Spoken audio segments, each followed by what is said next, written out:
So I saw this video for this robot butler. There's a robot butler that you can buy and bring into your home if you've never watched a sci-fi film. Do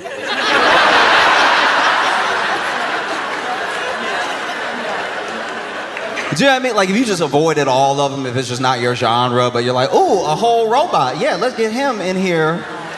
Give him access to all the knives.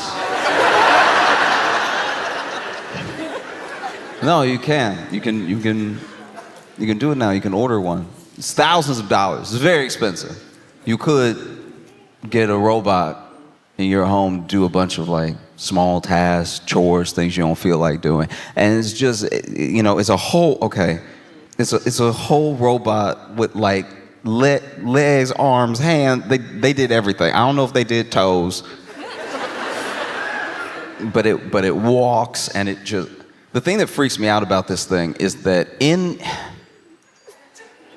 the development along the way, I'm not saying every single company that develops every robot does the same thing, but you've seen the videos. Some of these videos have gone viral because every time they get closer to building a robot that has like perfect balance or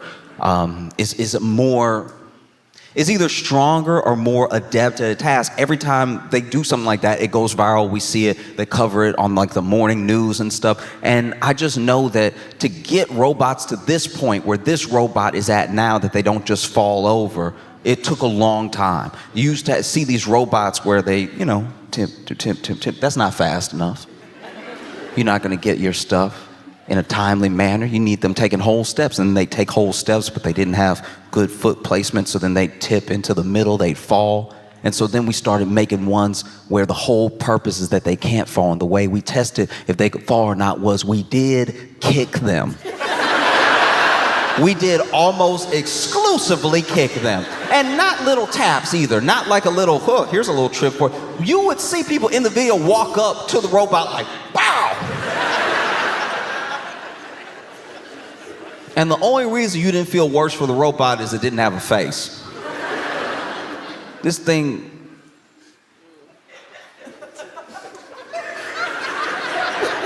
it looked very sad, and there was one, look, maybe I'm in my head about this. I swear when I was watching, because you know that dog they made? They made like a dog first that couldn't fall. And I was like, so you just go kick a dog. I know it's a robot dog, but like still, you kick this dog and the dog got better and better at not falling, better and better at catching itself and everything, to the point where it got to where it would not fall. It couldn't fall, right? But beyond not being able to fall, they still, they got to run tests, and the tests were as sophisticated as bow, right? But there was this one time this dude ran up, kicked the robot dog, and the robot dog stumbled. And it's a millisecond. It's so short that I had to watch this video 3,000 times to make sure I actually saw what I saw. But like, and then for a split second, you saw it think about going like, but it didn't do it. It didn't do it. And I was like, yeah, but you've been kicking it for a year and a half.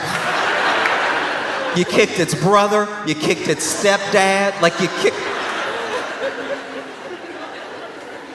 And so now you take all that kicking history and you go ahead and put that into a robot in the home that can regular walk. I don't know how tall they are, but you get a robot in your home that's taller than you a fool, okay? I'm gonna tell you right now, if you gotta look up at your robot, you out your mind. If you yelling at your robot, I know you out of your mind if you over here, hey! That's insane. Because we also not polite. We've been taught to not be polite to the robot. That's been baked in now. I don't even know if you could, it would feel weird for you to be polite if you were polite.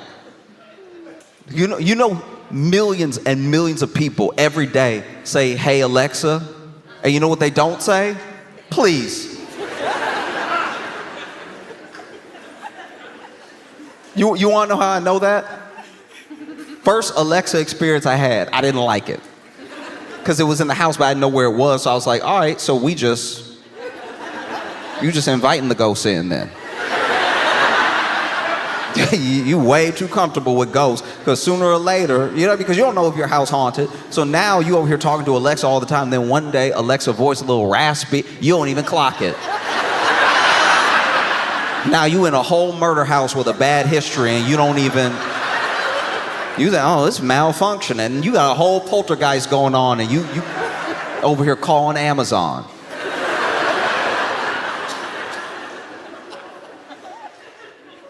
And so then, I go over to my friend's house, and my friend's like, oh, hey, we got this new thing. If you want to play some music, just say, hey, Alexa, play whatever.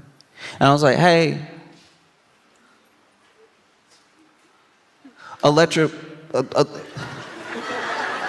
just didn't want to do it. And he was like, no, go ahead, give it a try. I was like, all right.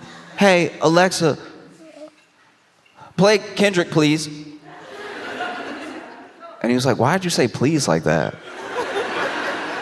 I was like, I don't know. It's weird. Like, this is weird. This doesn't feel weird to you? He's like, no, it's not weird. It's future. I was like, all right, the future's uncomfortable. You know what I mean? I just don't think that's good practice for our interactions person to person. That every day you make demands of something without any courtesy, without any politeness, and then we wonder why people are like rude. You know what I mean? It's like more and more you're like, you get to the point where you're dealing with so much, whatever it is, you're dealing with so much AI, you're dealing with so many robots, and you start treating people like AI, like robots, like people who just sort of serve a function. It's like I remember, I was ordering some food, and they do this thing now just to make sure that you got your food when you do I think everybody does. I think Uber Eats, Grubhub, I think everybody does it now, where when they want it at the door, when someone says, I want it handed to me at the door, they have to take a picture, right? So then they take the picture, and it's usually just of the receipt of the bag, right? But then, he's like, can I take a picture? I didn't know about this new policy.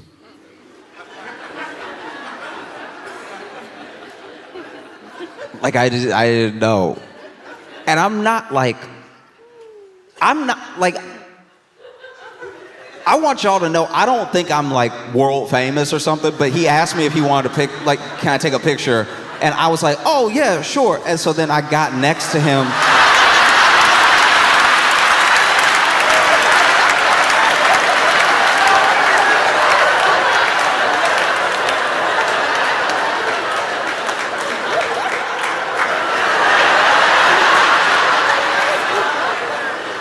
And I felt so bad for him because he truly didn't know what to do, because he was like, I guess he didn't want to correct me. I guess he didn't want to be like, no, please stand away from me. I'm just gonna take a picture of you. Because it also does sound a little weird to be like, hey, I'm gonna take a picture of you, be still. That is a little uncomfortable. But then I had already walked out the door, and I'm side to side with him, waiting for him to lift the phone. And then this sweet man, just to spare my feelings, turned it on selfie mode. It goes, can you lift the bag up for the picture?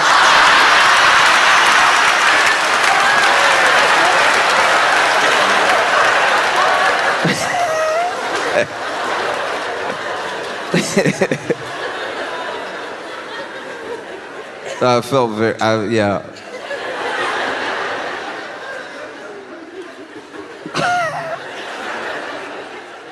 But that is what's happening, is that we're getting to this place where most of our interactions are so transactional, down to the point of just what the service is, that it doesn't feel like we're having a relationship with a person, even a person who's doing you a service. So then, of course, maybe in people's minds, the next step would be for a robot to be there. Do you know what I mean? They're doing it with Uber already. Uber switching to these driverless cars, these Waymos, and it's to a certain degree, why wouldn't you? Because people get in their Uber and they don't want to talk to the driver. maybe the driver doesn't want to talk to them either. And it's just, okay. It's almost a similar experience. You know? It's just the butler thing is so much more off-putting because it is, okay, it's too, I don't know, like why'd they have to give it a regular body? That's uncomfortable. Do you know what I mean? Like it doesn't even have like if it had looked like a Power Ranger, then maybe, because like that's still a little too much like regular body, but just it having a regular body is just it is uncomfortable. And it comes in 3 colors. Comes in 3 colors. It comes in like tan, silver, and black. And like a deep black, like an onyx. It comes very black. That's not uncomfortable for anybody? That you can now buy a black? That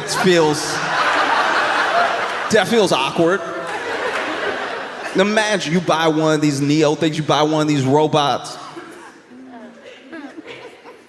And let's say it's doing all the tasks. Let's say it's really good. And then you invite one of your black friends over. And it's over here setting the table, not speaking.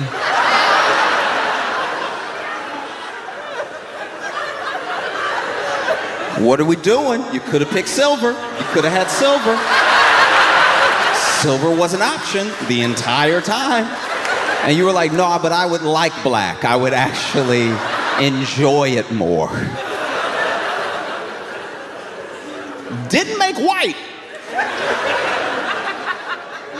Didn't even make like a fuchsia.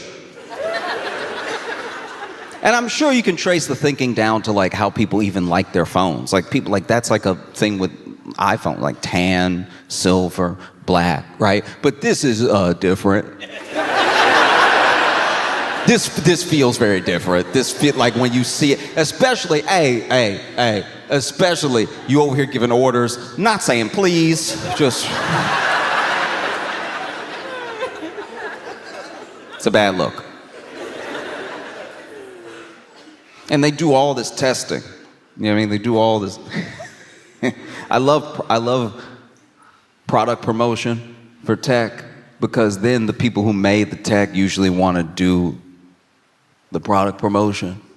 That's like a big thing that comes from, fair enough, the world of tech, but mainly like Steve Jobs. Like Steve Jobs is who we look back and we see, wow, the iPhone revolutionized social. Like social wasn't even really a thing and couldn't really become a thing without the way we use our phone. Like there were just these moments when he held up like an iPod, when he held up an iPhone, that you look back at as like, wow, these are like pivotal moments. And because these people are trying to be like him, even if they're not trying to be exactly like him, they also want those pivotal moments for their career. They want to look back and be enough of a trendsetter and be enough of like a social beacon in tech, in communication, that you can look back at their clip and they held something up or they stood next to something and then it changed the world. Like, I understand why that's enticing, but at the same time, you're not great talking to people.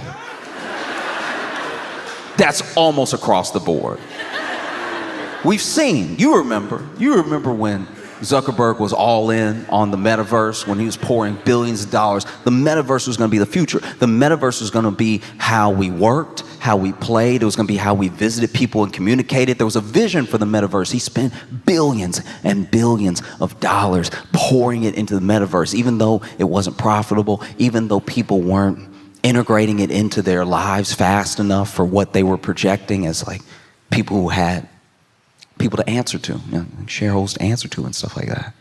Like, he still went all in, and then he did that product rollout. Showing, and look. He tried. Mark Zuckerberg, if you're not aware, does do an imitation of like a person you would talk to. Like, it's almost good. He does as good of an imitation of like a regular person as he can, and then he tried to do that for the rollout. So the day came. He was going to showcase the metaverse, the way of the future, right? And he comes out, and he does his best imitation of like a guy. You saw it. You can go back and watch it. It's like, hey everyone.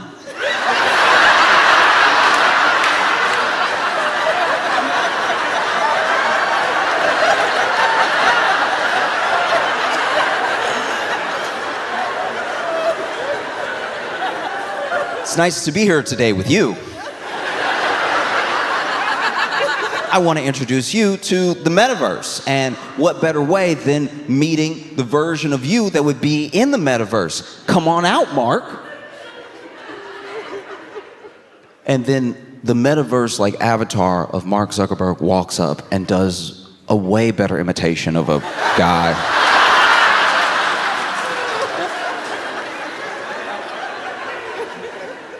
Because he's like, come on out, Mark.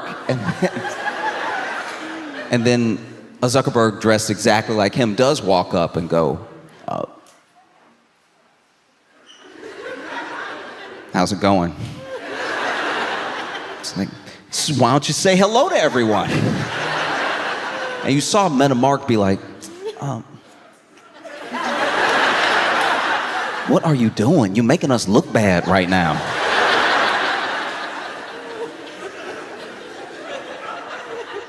Because these things are supposed to be the future, and you look at how we've been working our way up to this point. Because we're not talking about like a Roomba. You know, a Roomba. That felt like what future robots should be. Do you know what I mean? Just like doing the function. It's small. It gets into the little space. Every once in a while, it like runs into the wall hard enough that you gotta just redirect it. Do you know what I mean? Like you feel like, okay, if your Roomba ever really like tried to square up. Do you know what I mean? Like if your Roomba was ever really feeling froggy one day and got some attitude with you could be like, okay, all right.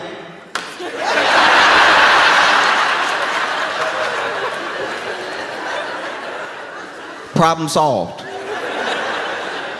I don't know why you built this robot, this full-on robot butler with knuckles.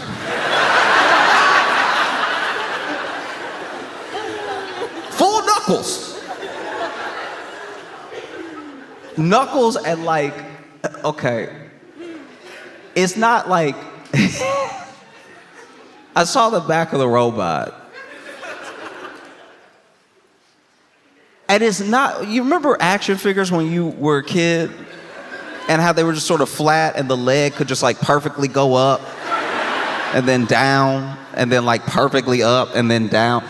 I don't know what the function is because once again, I'm not an engineer. I don't work in tech. I don't act like I'm smarter than any of these people, all right? All these people came together, made this robot.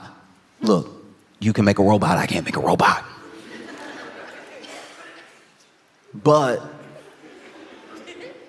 turned around, this robot is like, it's not at a BBL level, but like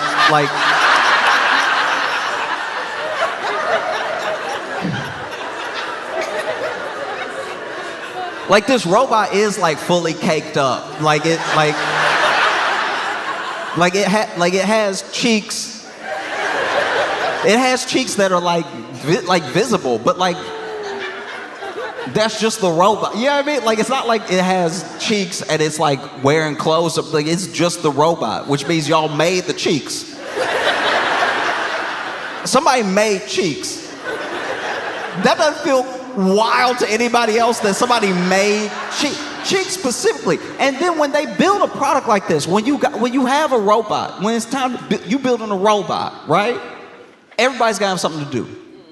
Because you want to do everything, right? You want to walk, and you want to not fall over or bump into walls. Okay, get the kicking guy.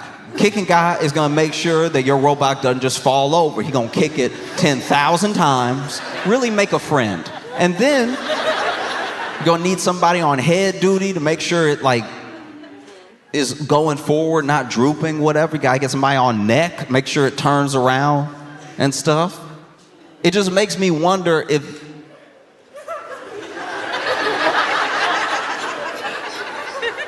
this robot make me wonder if there was just somebody that they didn't trust with the math.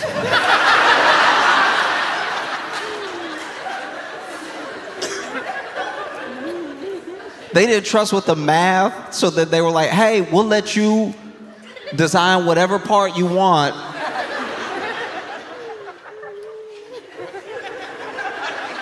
And he got all excited and he came in on Monday.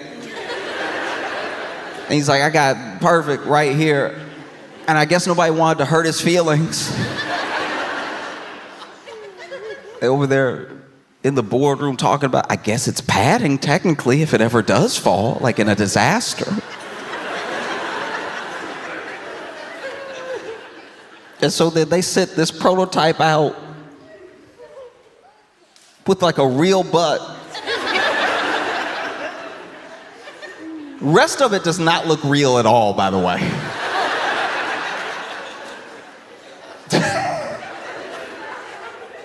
This is crazy. It's crazy because then they have the person, whenever they do any product rollout, they do like a Q&A, or they do a test in front of an audience, or if it's like a pre-tape thing, they'll have somebody there asking questions that obviously the public would ask. And and so this person's asking questions like, how strong is it? And it's like, oh, it's very strong. It has all of this like power per square inch, however they measure it, right? And they gave it like, I don't know, it was a chestnut or a walnut or something like that, but they were like, can you go ahead and break this? Because, you know, once again, if you ever watched a sci-fi movie, that should be dust immediately. That should be, the robot should be able to be like, you know? And so they, you know, went ahead and gave the robot this nut to break, and the robot was like,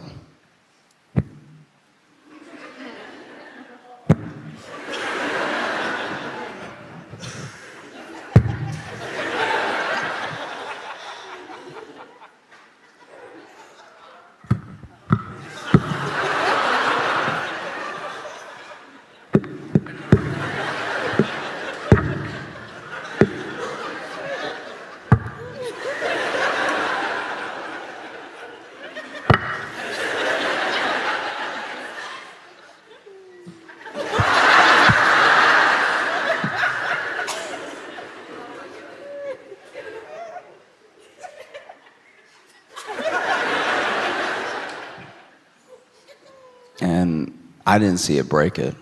I was like, all right, that actually puts me at a little bit of ease. Like, genuinely, it does. It's like, okay, you know, I thought for it to have fingers, it has palms, it has fingers, knuckles. It's nice to know that if the robot try to punch you, it's gonna be like,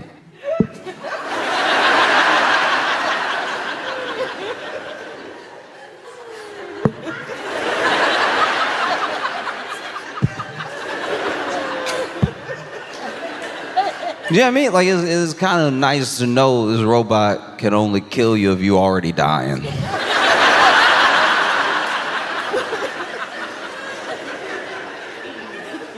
you know what I mean? Like, it could squeeze a pillow just enough.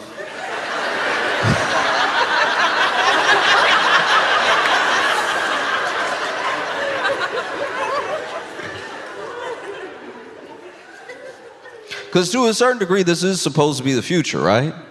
The future is supposed to be as convenient as possible. Absolute convenience, so you get your time back, and so your life won't be as hard. Here's the thing, though. Like, I'm gonna stay on this thing probably for years, because products like this keep coming out. This is my thing. if you've ever met somebody who's had a very easy life, very convenient life, that has never really been through anything, has never had like an obstacle in their way, they almost always, without a doubt, suck. Like really bad. Like these are the worst people in the world. Like when you meet them, you're like, that's terrible. That's terrible. And you find out because you're always there when the first thing that has ever happened to them happens to them. The first time anything has ever happened to them, it happens in front of you. And then you're like, all right, well, let's figure it out because you've been through things. This doesn't even register for you. This is like a 5 for them on the Richter scale of an earthquake, and their life is over. You know what I mean? They got a flat tire. And life is over. They're not in the city right now, and they have a flat tire. What should they do? I guess they have to die here. See, they've never really been through anything, and anything that almost happened to them, they got to ask their parents to take care of it, and their parents took care of it, or they just played dumb until somebody else did something about it, and now, in this moment, what a terrible career-ending day. You got a flat tire. What are you gonna do? What's the plan here? And they panic. They want to call their parents to do something about it, but their parents are...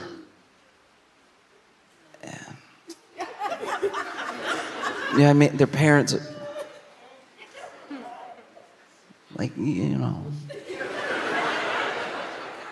They want to call their parents, but they can't because their parents are vacationing in Greece. And so it's like... They might not even have service on the boat. Like, it's just... What am I gonna do? Never been through anything in their entire life. What am I gonna do? They look to you. And they're like, this has never happened before. It's the worst thing that's ever happened. We're on our way to vacation and catch a flat tire. What are we gonna do? And you're like, oh, do you have a spare? And you hear them say, is that what that is back there?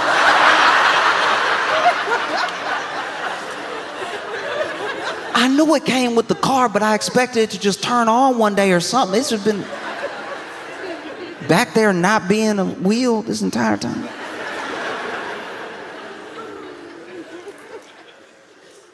You know, and if they didn't have you there, I don't know what they would do.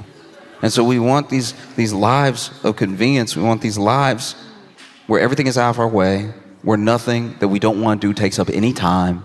But then what kind of person does that make you? I'm not saying it's fun to do all your chores or wait in line, but it is a human experience. This is your life, you know? Sometimes there are things that genuinely suck. I've been at the airport before for 36 hours. There was one time I was at the airport and I couldn't get out, and then here's the thing, if I had decided to live there, I could have left. But I have been kept on such a Ferris wheel of mistakes, canceled flights, delayed flights, and just general annoying small tragedies that I just ended up staying in the airport. I almost slept at that airport twice, right? But at the same time, I had a lot of good experiences, even in that time, even when I was waiting. Turns out that airport did have pretty good food, so I ate very well for the few meals I could muster. Already a bathroom there. I can get adventurous.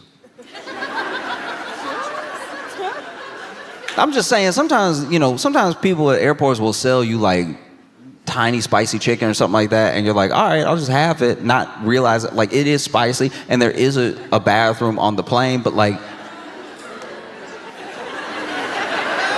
traveling spicy hit different, you know what I mean? Like, it just, if you traveling spicy, it's doing something to your life you're not ready for. There's nothing like being in a car and you traveling spicy. And now you looking at exits. Every exit, you're like, no, you know when you traveling spicy, you gotta breathe it out.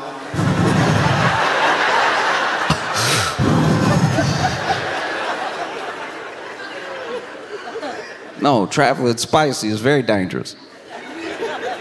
And I was able to do it. But that's the thing, is it, when things are happening that are inconvenient or even terrible, and they're happening, they're part of your life. You can either just hate your life, or you could be like, this is my life for a little while. Anyone who always wants, this is gonna sound harsh, but just hear me out. Because I have friends who every single inconvenience, they just want to be over already. And I'm like, okay, but if you tried to speed run every single thing that ever happened that was not convenient, do you know how little life you would have? Your life would be over so quickly. Your life would be over if you were like, oh, I just want to get out of this conversation. I just want to get out of this. I just want to get out of this line. I just want to get out of this airport. I just want to. And you're missing your entire life. Oh, I just want to get out of this conversation. What if they about to say something dope? You know what I mean? What if they're about to say something very cool? What if they're about to say, wow, you're such a good listener. Almost nobody listens to my stories. You want to chill at my vacation house? What if that was just about to happen? And now you can cut the thing short just because they were going on and on about whales.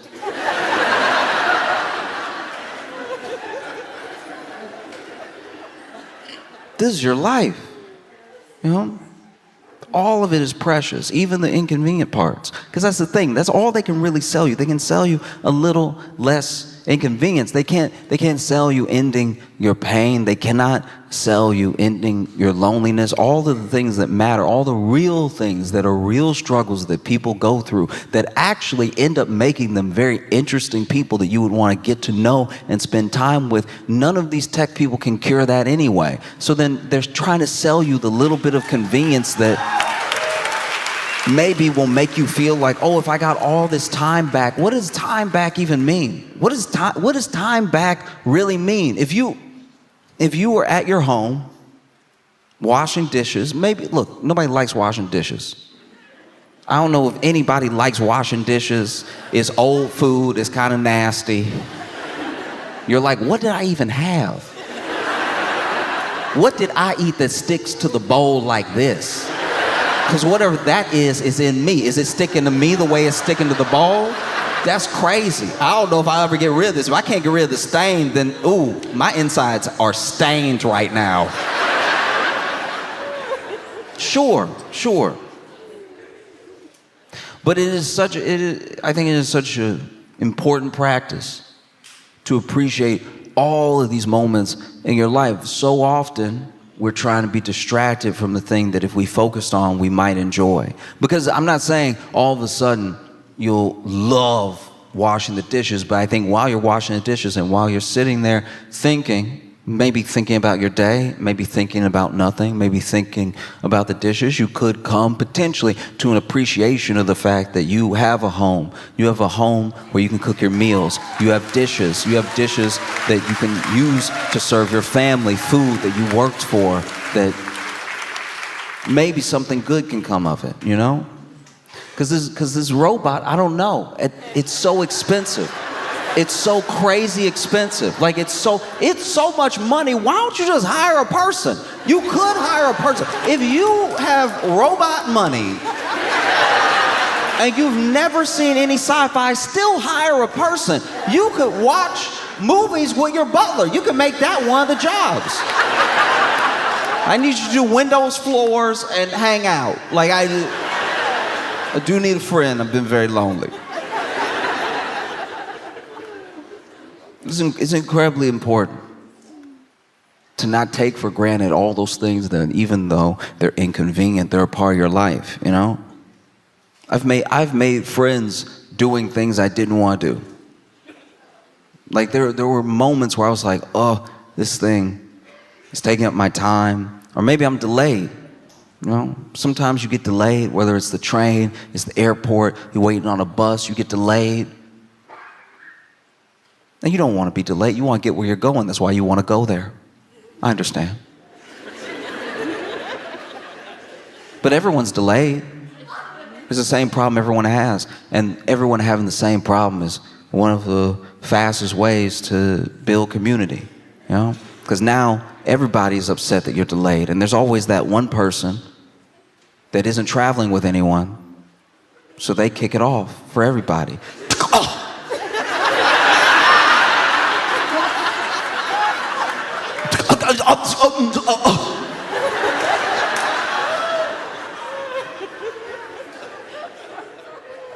I'm sure they seem upset. They seem upset.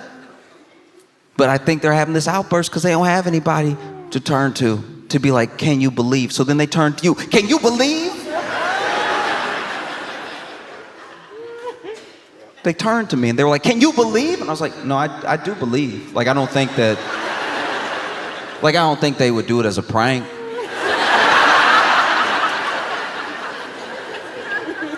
Like, I do believe them when they say it's not here yet, because I also looked out the window and it's not here yet. And I don't think they, like, hide in it. You know what I mean? Like, it'd be a very bad prank to be like, we gonna tell them the flight not coming. You know how people love that, right? Like, that's one of my favorite things. I can't believe they didn't do that on Punk'd. I can't believe that Ashton Kutcher didn't delay a whole flight just so that people could be like, and then, no, it's fine. It's fine, it'll be okay. It'll be all right. You know? And she was like, yeah, maybe if it gets here, you know, it'll be all right. But it'll be all right. I was like, well, what is it? What's wrong? What's wrong? She's like, I have somewhere to be. I'm supposed to meet my grandbaby. I'm supposed to meet my grandbaby, right? And immediately I had more empathy for where she was coming from, because she wasn't just upset the flight was delayed because she likes being a problem. She is a grandbaby to me. I've never had a grandbaby to meet, but I imagine if I did, I would be in a hurry. I have a grandbaby to me. I was like, oh, really? You have a grandbaby? How old? And she's like, she was born 3 days ago. I was like, wow. 3 days ago, okay. It does sound like you got plenty of time to get over there, because 3 is, you know what I mean? Like, I'm just saying, like, she knew, like that. You know what I mean? Like, she got a whole life ahead of her, and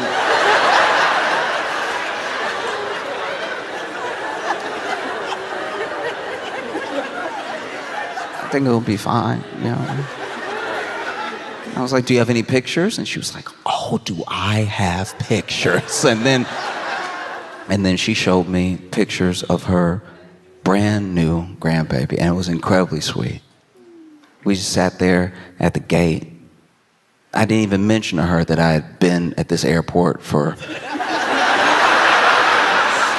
32 hours.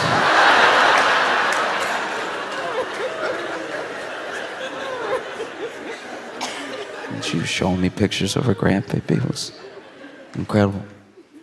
I just think that a lot of things could be missed out on, you know, with this robot, because even the duties, even the stuff that it's supposed to do, that's stuff that would be great to do with your people. You want this thing to cook for you or whatever, why don't you invite your friends over? You have a meal together. That's a memory. Now you're not like laying in front of the TV waiting for this robot to finish. A robot, by the way, that if it came down to some nuts in the dish,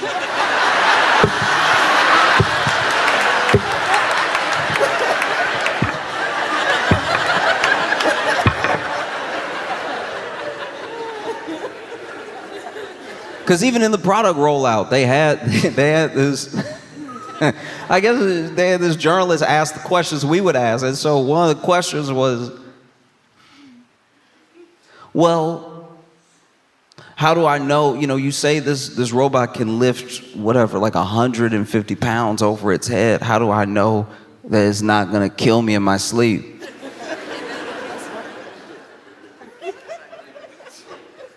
If you're worried that your black robot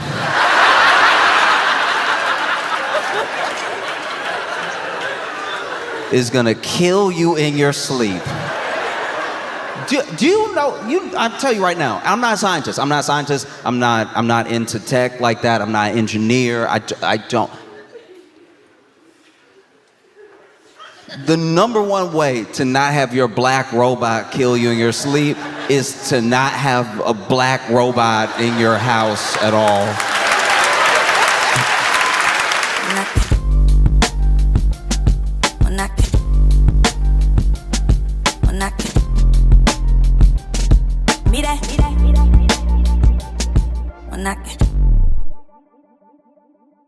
Y'all are in for a treat. Give it up for Josh Johnson!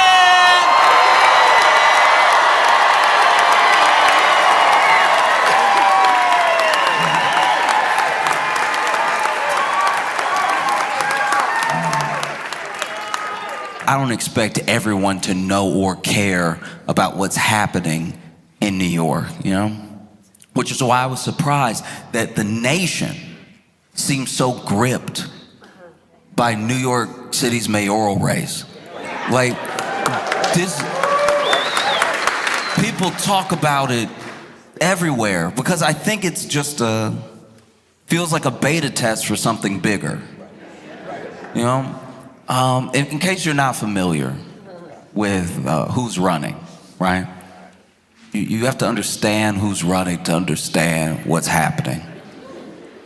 Eric Adams is the mayor of New York City. And Eric Adams, in case you don't know, is one of the worst people at corruption I've ever seen. You know what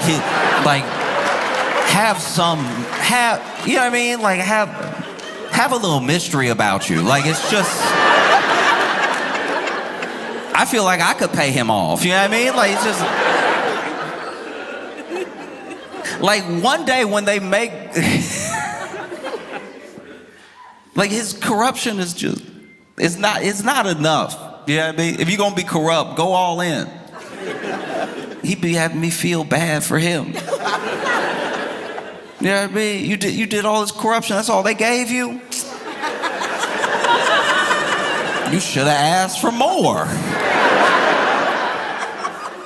It was very upsetting. If they ever revisit this chapter in New York mayoral history, everybody gonna be disappointed.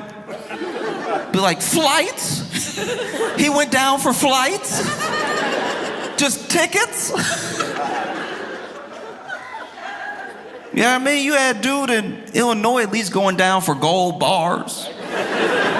That's real corruption.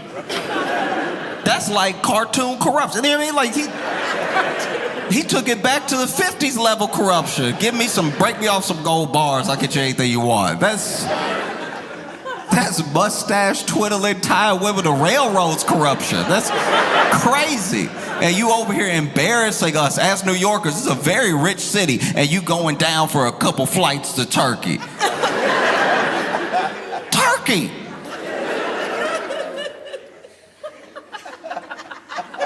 It's insane. But anyway, this dude got indicted. Indicted while in office, but because he has no shame, everybody was like, he gonna step down, right? Like, he got step down once he's indicted. That's too embarrassing to go to work indicted. The closest thing I can imagine to, like, okay, okay, this is bad, my bad. Look, so when I was a kid, I mean, I was a little bit older, but my buddy's dad got in trouble, and he got a little time. He had to do like a year, right? But he did, one of the crimes, I still don't understand this, one of the crimes where you get to report to jail. Like, you get to report to, that's always weird, because whenever you watch Law & Order, they take you like, jail start right after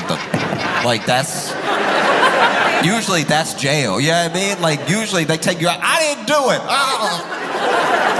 Right? But for some reason, they told him he was guilty, but they let him, get his stuff in order and he could report to jail. And that weekend, his son, my friend, took the car without permission and came home a little later than curfew. And clearly, his kid may be like acting out of frustration about things that are going on with his dad, but he gets home and his dad's very upset with him, and he's like, you didn't ask for permission for the car, you're supposed to be home by 10, I'm sorry, but you're grounded. And my buddy was like,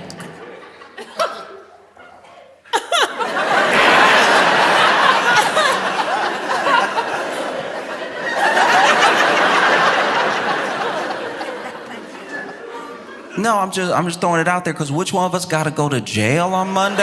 Like,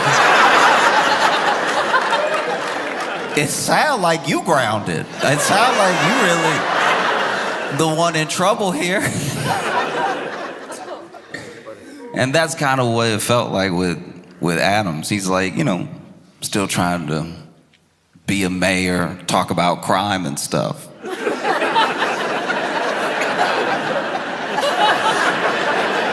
Over here talking about crime in the city. And so then you also have Curtis Sliwa. And Curtis Sliwa is the Republican running. And he's an interesting dude. He is. He was like the head of the Guardian Angels. If you don't know what the Guardian Angels are, they're basically these people who hang out on the subway. You know the movie The Warriors? All right, it's like that, but if one of the gangs wanted to be the police. Like, all they really do is just fight black and brown people that they think are doing a crime, and sometimes lose the fight very badly because they are getting older. And Curtis Sliwa, like, I guess I could slightly see how someone like him ends up like him, because he does have a story of violence against him for every story you bring up about New York City. Like, you'll be like, hey, do you ever take the yellow cab? He's like, I was shot in the back of a yellow cab in 1986. And you're like, how has this much happened to you? But Curtis Lee was running as a Republican. And then you have Andrew Cuomo. Andrew Cuomo is a former governor. And now he is running for mayor because governor turned out so well.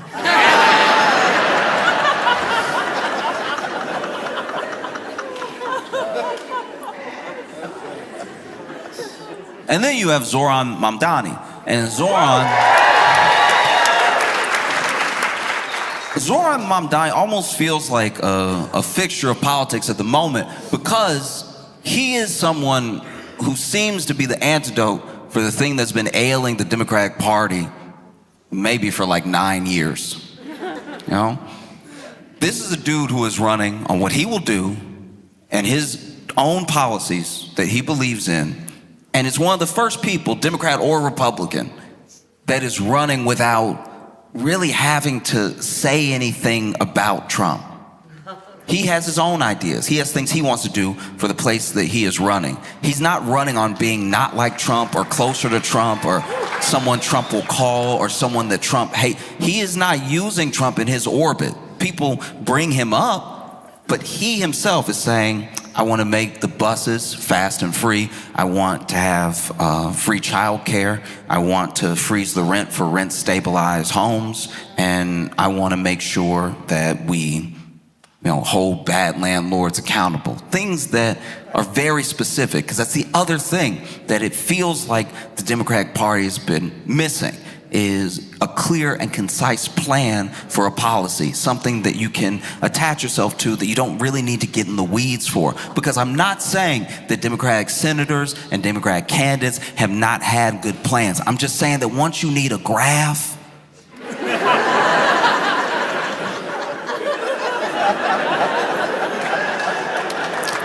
we are a country that doesn't like to read. It doesn't matter if it's a pie chart, it's still reading. Because one of the things that they've come after Mamdani about over and over and over again about his policies, how are you going to pay for it? How are you going to do this? How do you plan to pay for it, right? And one thing that he's done very well is had a quick and simple explanation for his plans to pay for something, you know? So when they ask him about maybe the bus system or maybe more rent stabilization, he'll say, oh, we already spend this much money. So for the buses, he's like, we already generate $700 million in bus fare. I think that would, is clearly money that we could use towards a free bus system. Also, all we have to do is raise the corporate tax rate and we'll have billions of extra dollars that could go towards childcare, billions of extra dollars that could go towards like a bus system. And then they're like, well, how do you plan to pay for it? Raising the corporate tax. Well, what will happen? If you raise the corporate tax, people will leave. Where you raise the corporate tax to?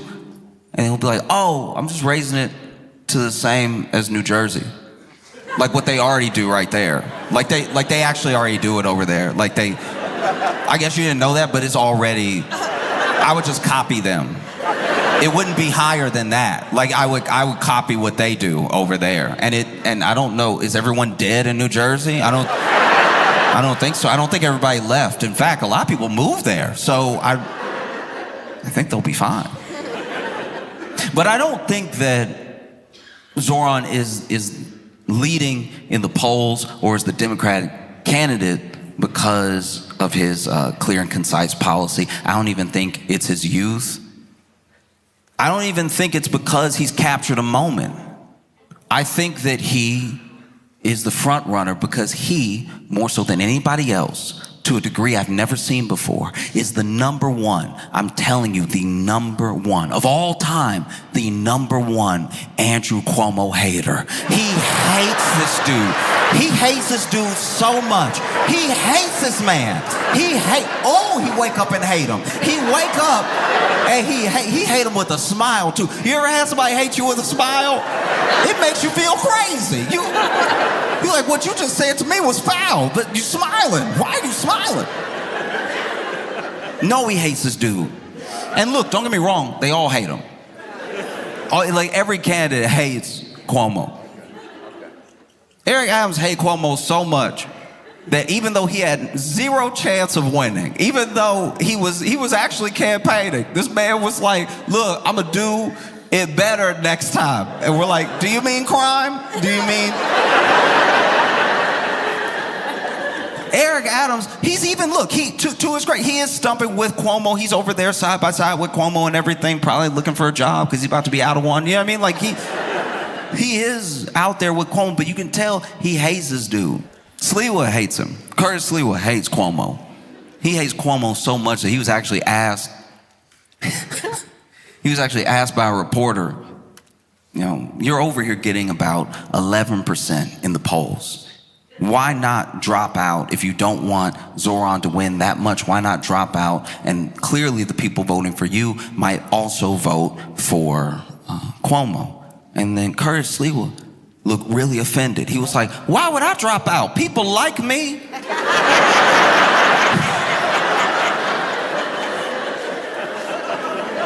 This man is running as a Republican in New York City, and he's still like, I'm not gonna drop out if it helps him.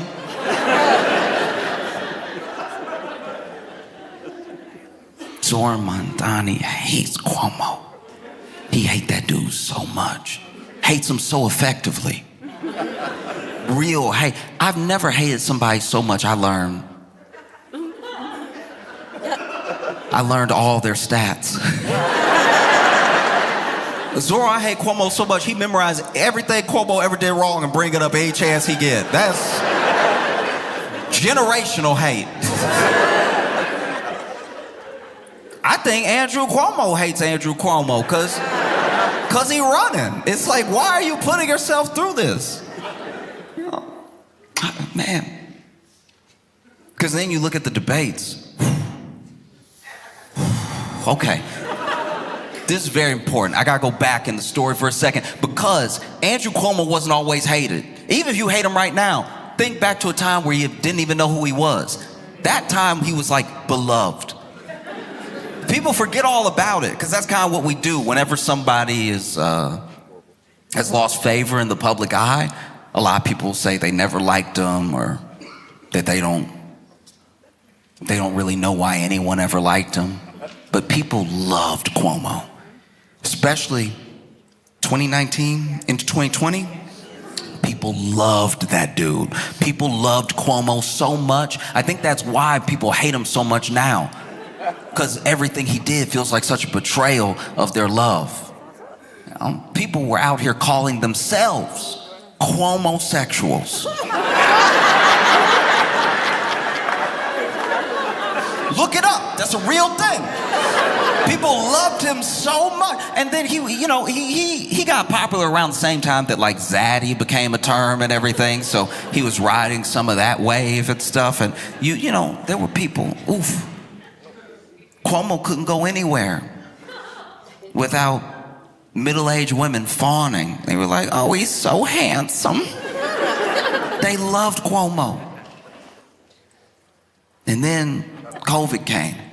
And for a little while, they loved him even more because New York's numbers during COVID looked really, really bad initially. Obviously, it would. It's an epicenter of travel. People go there from all over the world. And we're also on top of each other all the time, pandemic or no pandemic. But then we saw these huge numbers that scared everybody. And Cuomo's like, we're going to take this seriously. We're going to lock everything down. And he announced a bunch of policies. As soon as he announced those policies went into effect. And you saw the numbers crater. It was genuinely amazing to watch. It really felt like there was a lot of hope and everybody was going to live. And this is a long time before the vaccine came out or anything. So it was when people were at peak fear, right?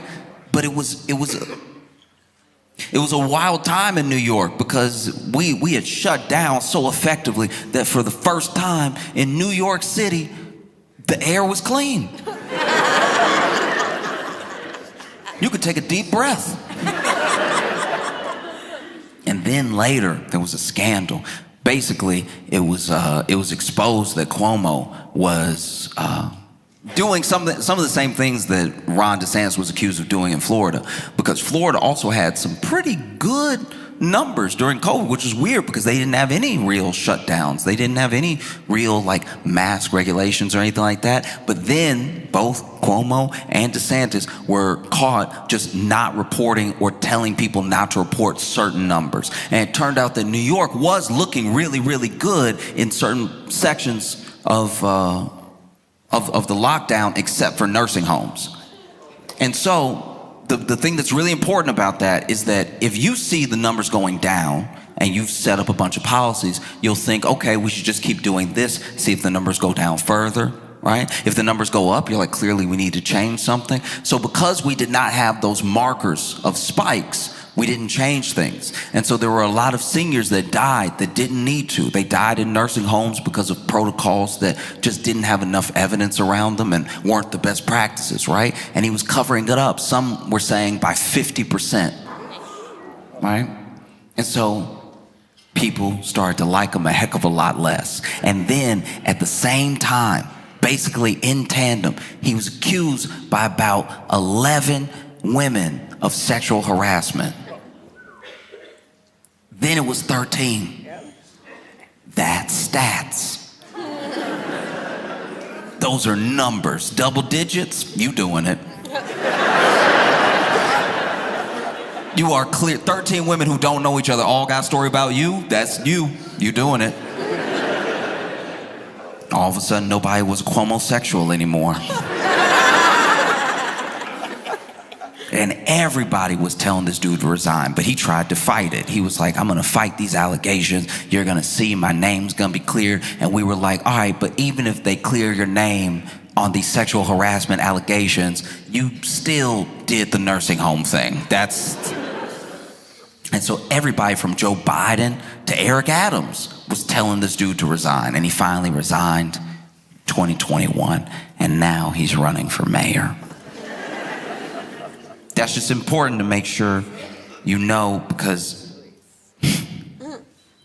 I've watched people struggle before in a way that was kind of what looked like a bit of a lost cause. I try to be optimistic for people that are in my life, but I'll give you an example. My buddy wanted to enter arm wrestling contest, and we are built the same. I'm never going to tell anybody not to follow their dream, but I won't let someone sleepwalk off a building. And so I was like, are you sure? Because, you know, you look like a mirror right now, and I'm not entering any arm wrestling. But he's like, no, I want to do it. Been watching online, it's so cool. There's actually a tournament coming up. I want to go. And so, you know, I went with him. We went, and this dude squares up. It's one of those ones where they got the peg on one side, so you grab it, and they got your arm with the pad for your elbow. And sure enough, they went. And as soon as they started, he was over here.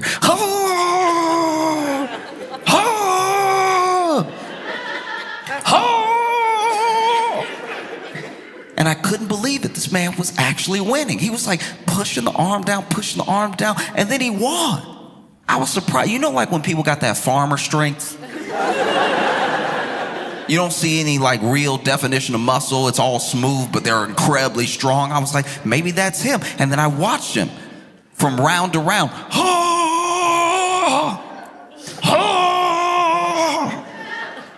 This man got to the semifinals. And at the semifinals, somebody walked up who really did look like a final boss. In my head, I was like, you've done very well for yourself. It's time to pack it up before you... Before he take that arm for good, it's gonna pop right out the socket. I'm gonna leave with one. And sure enough, he squared up. And then they told him to go, and he,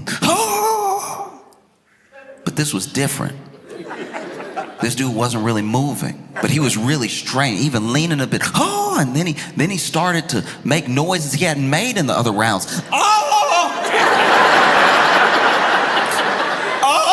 Once you scream in an arm wrestling contest, you have lost something. This man,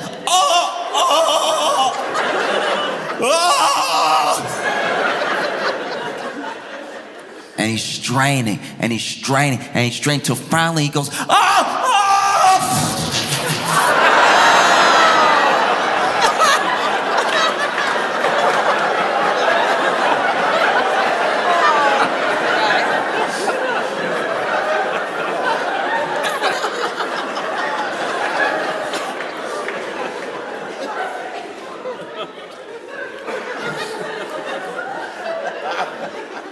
and he won.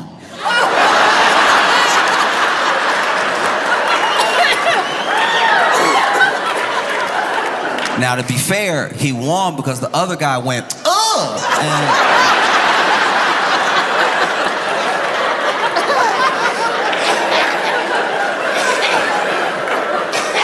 apparently that is a disqualification.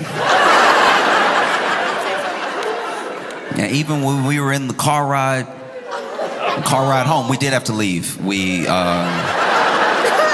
didn't get to go to the finals because even when we were in the car, I was over there trying to be optimistic. I was over there like,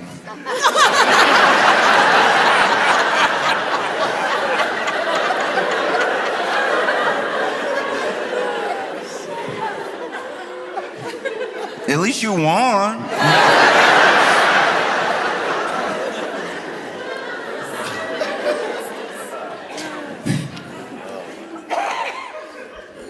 I give you an example of how much Zohran Mamdani hates Andrew Cuomo. In the first debate, right? In the first debate, it was Curtis Lewa, Zohran Mamdani, and Andrew Cuomo all on stage together.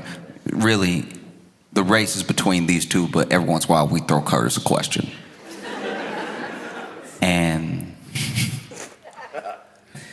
Cuomo's talking, and he goes, look, this is not a job. Being a mayor of one of the richest, biggest cities in the country is not a place for on-the-job experience. You know, this guy's never had a job before, and I don't think he can run the city. He definitely can't run it like I can. I can do a much better job. This is not a job for experience while you're in it. You gotta know, you gotta come with plans of what you're gonna do. And then, to his credit, Zohran, it's like, I do have plans for what I'm gonna do. I've stated my plans clearly. Your only plan is to attack me.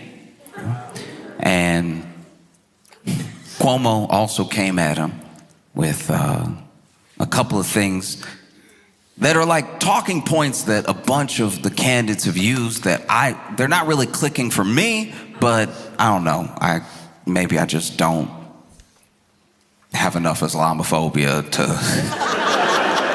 have it register. But one of the things that Cuomo brings up is like, this man still, won't denounce the phrase globalize the Antifada.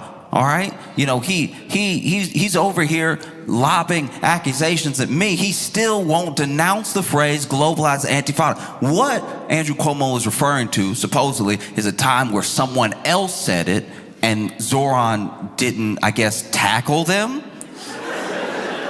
This isn't language that he used. It's not something he said. It's something that someone else said that I guess he didn't do enough about in Cuomo's eyes, right? Mamdani responded, well, look, you're talking about things that are from 2020. And since we're talking about things that are from 2020, I don't know why, people would elect a mayor who sent so many seniors to their deaths in nursing homes. What I lack in experience, I make up for in integrity. And for what you lack in integrity, you could never make up for in experience. And I've never watched any debate like a rap battle. I was sitting in front of the computer like, oh! Get him!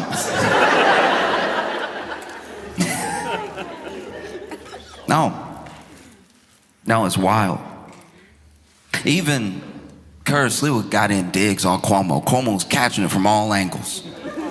Because then, they were talking about the accusations that had been lobbed at Cuomo during his time as governor. And Curtis Lewa goes, really? You spent all that money defending yourself? Really? All 13 women are lying, Andrew? All 13 women? This man hates Cuomo so much, he is standing up for women as a Republican. This dude hates Cuomo with all his heart. Oh, this dude hates Cuomo so much. And then the second debate was even worse. There was a moment in the second debate where the candidates were allowed to ask each other a question. It was just question and answer. They couldn't go back and forth. You just got a question, you had to answer. And Cuomo went over on Mamdani and he was like, you took a picture with this leader in Uganda. Did you know that this leader is actually someone who denounces all rights for gay people? They've actually worked on making it illegal to be gay in Uganda, and you took a picture with them. And Zohran answered, listen, at the time, I did not know this person's policies. I took a picture with this person. If I had known, I would not have taken that picture, full stop, right? And then it was Zohran's turn. And Zohran asked, he was like, Mr. Cuomo, in 2021, you were credibly accused by 13 women of sexual harassment. And in that time, you spent $20 million of taxpayer funds to defend yourself from all of these women. And you've lobbed, lawsuits, and you've worked with judges for gag orders and everything. You filed defamation suits on all these women. You have actually tried to obtain gynecological medical records of some of these women. Well, one of those women, Charlotte Bennett, is actually here tonight in the audience. And she can't even tell her story or speak for herself because you've lodged a defamation suit against her. But I can speak, so I want to ask on all of their behalfs, what do you say to the 13 women that accused you of sexual harassment? And it's in that moment I realize I wasn't hating to my full potential as a person. You know what I mean? Like, I am a C-tier hater when it comes to this level of hate is unprecedented. I thought Kendrick hated Drake. This is truly wild. Because what can you do if you're Cuomo? I'll tell you what he did. He went,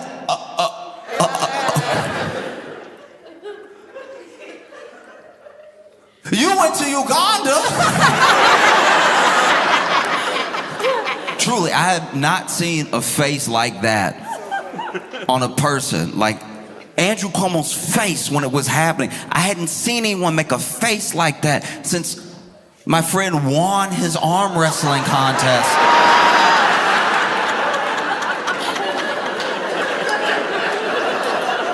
I feel like the same thing was happening to Cuomo that happened to my buddy.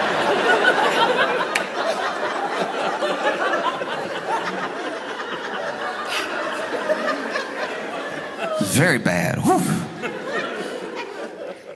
And Zohran is still leading in the polls, you know? And one of the reasons that I think that he's still leading is because some of these efforts to stop Mamdani have only helped him. Only helped him because billionaires have come out in force against every policy and against Zohran as a candidate.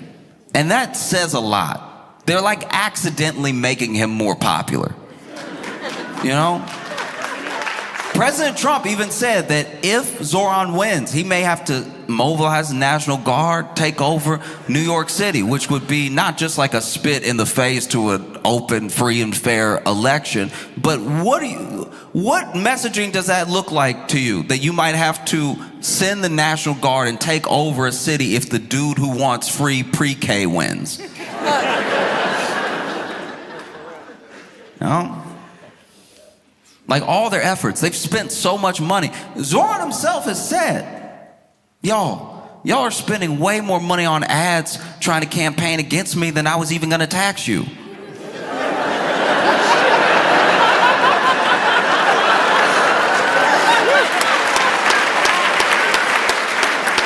You don't want it that bad, and why don't you want it that bad? That's crazy. There's something happening here, and I think that's why it's got so much tension across the nation. I think that, you know, America's very good at telling a story, and America is a salesman unto itself. It's like a salesman of a dream and of an idea, you know, and people, you know, one of the things that Trump and other people have said about Zohran is that he's a communist. He says he's a socialist, but he's a communist. And maybe that would have worked like 20 years ago. That might have worked. But we are a capitalist country. We all live in capitalism. And it's going poorly enough for enough people that they're willing to try anything. So calling someone a communist, this sort of Russia red, China red scare, it just doesn't hit the same when people are working jobs and still can't afford to feed their families. And then along comes someone with not just a lot of energy, but a lot of hope that says it doesn't have to be this way. Look at what they do over there. If we just did what they do over there, we'd be able to have more things for us, which is our money anyway. A lot of people have this misconception that the money that a corporation makes is all theirs and was all earned. But they got that money from how much they pay their workers, how much they actually provide for their consumers. And you see that when left up to their own devices, they skimp on, let's say it's just food, they skimp on ingredients, they skimp on workers, they skimp on. And then one day when they have $1 billion valuation, we look at them as if to tax them would be taking their $1 billion instead of just taking back what is owed to the people that made them great. You know? And so I think that what is so scary for people about Zohran that really don't like him is that he is a reminder to a lot of people that you are a citizen, you're not a consumer, you are a constituent, you're not a customer. Like the story that gets told now, especially by our politicians, is that if you ask for what is owed to you, what is actually yours, you're asking for a handout. But you already paid for these things and you pay them. So the idea that these people would all stand together in unison against this person who just wants to make the bus free should tell you something. And all of them stand together against him in the way that they are, with all the money they're throwing at him, and with all the fear mongering that they're doing. It's having the opposite effect, because now to vote for him, even if you don't even like him, you get to stick it to a billionaire, people you already don't like. So what you've accidentally done is made voting for him like kind of cool as well. It would be like if you didn't want someone to date someone else, but the way that you lobbed things at them, the things that you said about them to try to discourage this person from dating this other person, would be like if you sat them down and said, oh, you don't want to get with him? No, his penis too big. He's just...